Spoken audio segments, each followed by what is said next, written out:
आज आपसे बहुत संक्षेप में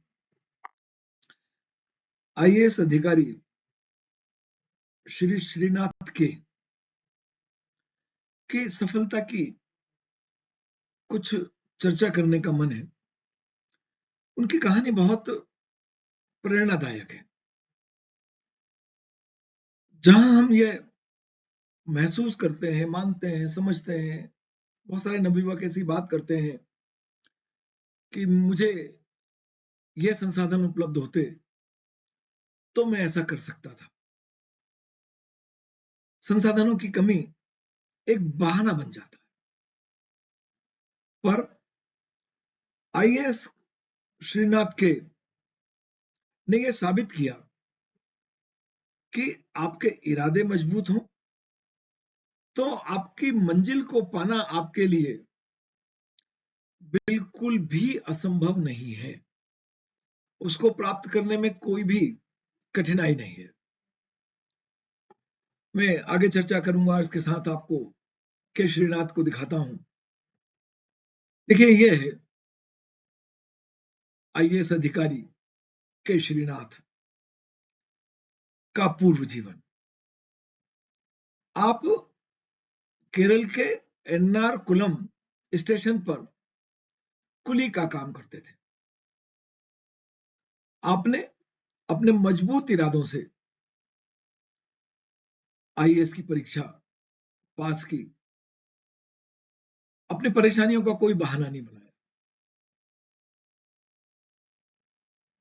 देखिए, श्रीनाथ जी के जो मजबूत इरादे थे, उसको पूरा करने में अगर हम बाधक तत्वों की बात करें तो उनके पास परिवार की बहुत सारी जिम्मेदारियां थी,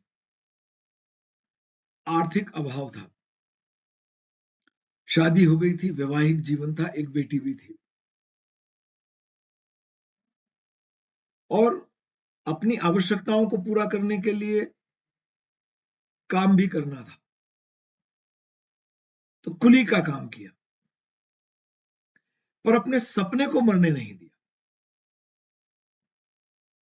और आपदा में भी जो रास्ते खोजने की प्रवृत्ति होनी चाहिए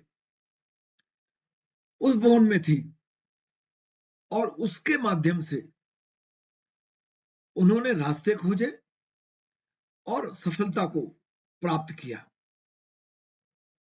देखिए, आपने अक्सर देखा होगा कि जब हम कामयाब नहीं होते तो बहाना बनाने लगते हैं, शिकायत करने लगते हैं परिस्थितियों की, संसाधनों की कमी की। अब जो व्यक्ति कुली का काम कर रहा है, आप बताइए, क्या उसके पास संसाधनों की बहुलता थी? नहीं थी। संसाधनों की कमी को उन्होंने कोई बहाना नहीं बनाया,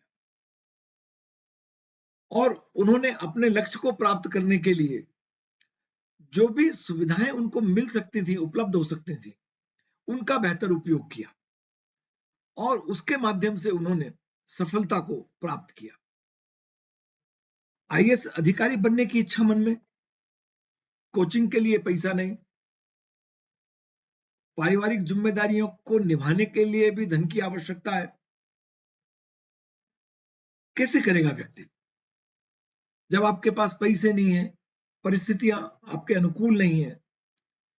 पर करिए, लक्ष्य को मरने मत दीजिए, अपनी महत्वाकांक्षा को जागृत रखिए, जीवित रखिए, और जो परेशानियां, उन परेशानियों के बीच में रास्ता खोजिए।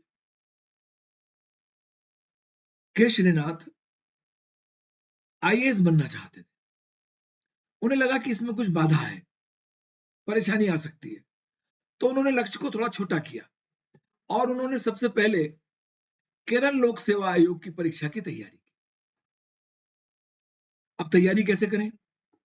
हम आर्थिक कठिनाइयों की बार बार चर्चा कर चुके हैं, पारिवारिक जिम्मेदारियों की चर्चा कर चुके हैं।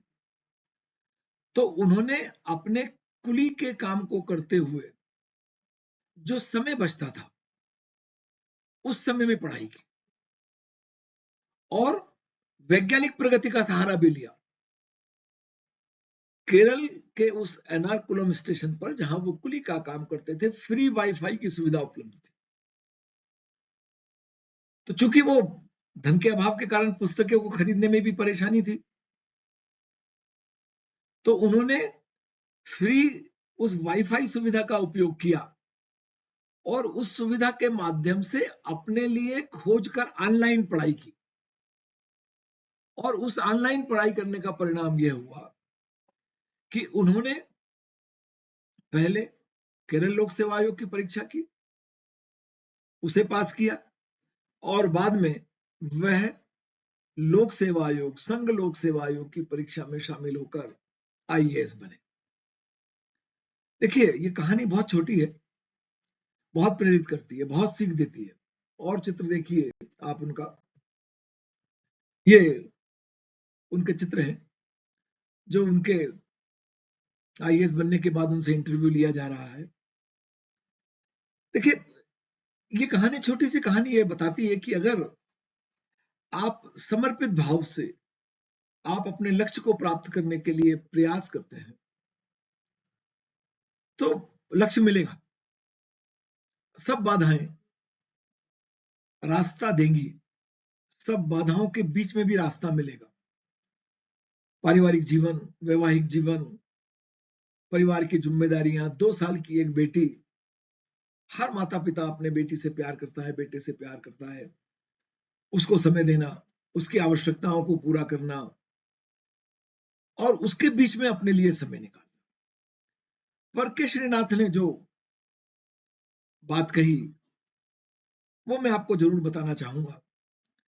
वो बात यह है कि वो कहते थे कि मैं प्रत्येक कार्य को समर्पित भाव से करता था,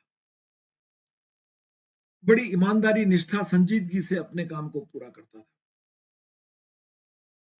तो वह संजीदगी, वह समर्पण, वह निष्ठा उनके काम आई और वह संघर्ष में भी अपने लिए रास्ता खोज सके, रास्ता बना सके और वह आईएएस बने।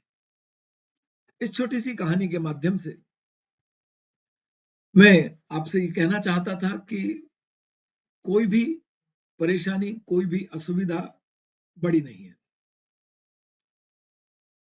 आप निश्चित भाव से, समर्पित भाव से, ईमानदारी से, निष्ठा से, लगन से अगर कार्य करेंगे तो सभी प्रकार की असावधानियां, सभी प्रकार की परेशानियां, सभी प्रकार की बाधाएं दूर हो जाएंगी और आप अपने अपेक्षित लक्ष्य को प्राप्त कर पाएंगे। आप जैसा जीवन जीना चाहते हैं वैसा जीवन जी पाएंगे। यहां इस कहानी के माध्यम से मैं एक बात और कहना चाह रहा हूं कि जैसे के श्रीनाथ जी ने किया, उन्होंने पहले केरल लोक सेवा आयोग की परीक्षा को पास किया और फिर आईएएस की परीक्षा के लिए तैयारी की। हम सब ऐसा कर सकते हैं कि अपने बड़े लक्ष्य को छोटे छोटे लक्ष्यों में बांटकर, छोटी छोटी सीढ़ियों में बांटकर, एक सीढ़ी पर पैर रखकर उसका आनंद लेकर, उसकी प्रसन्नता का अनुभव कर, उससे प्रेरणा लेकर, उससे साहस लेकर दूसरी सीढ़ी पर पांव रखें और इस तरह फिर हम हमारे अंतिम लक्ष्य तक पहुंच सकते हैं। मुझे विश्वास है कि यह कहानी आपको प्रेरित करेगी। यदि आप मेरे चैनल पर नए हैं और आपने अभी तक मेरी चैनल को सब्सक्राइब नहीं किया है तो कृपया सब्सक्राइब कर दीजिए। इसमें आपके लिए बहुत सारे प्रेरणादायक वीडियो और समाजशास्त्र विषय से संबंधित वीडियो उपलब्ध हैं। आपका बहुत धन्यवाद।